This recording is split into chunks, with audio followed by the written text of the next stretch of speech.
disatukan kerana antigen diorang berbeza agama. Okey, kena matikan phone punya ni. Ya. So jadi selepas cinta diorang terhalang lah. Actually it's a sweet love story lah.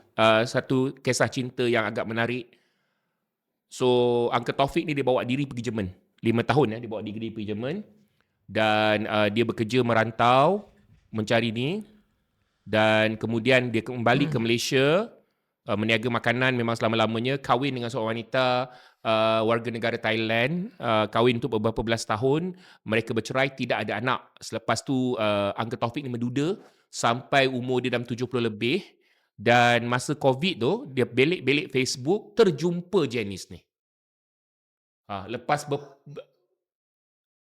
berpuluh tahun terjumpa Janice ni balik. Dan kali ni Janice ni dah tak ada keluarga. So Aunty Janice ni pun decided untuk memeluk Islam, dan akhirnya mereka pun mendirikan rumah tangga setelah puluhan tahun berpisah. Dan saya rasa Aunty Janice baru dia ada apa, Ili? Dia telefon Ili, dia baru Dia baru confirmkan yang JKM akan buat lawatan ke kediaman diorang hari Isnin pagi, sama ada pukul 10 atau pukul 11. Encik Fendi daripada Pejabat Kebajikan Masyarakat Daerah Gombak. Terima kasih. Okay. So JKM akan datang untuk tengok. Okay. So jadi Uncle Taufik ni kita biasanya selalu pergi ke kedai dia. Selalu sangat.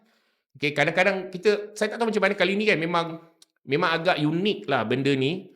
Sebab kita selalu pergi ke kedai dia, makan sama ada nasi ayam ataupun char kway teow. Kan? Char kway teow dia sedap. Char kway teow dia sedap. Memang dia masak tu Chinese style.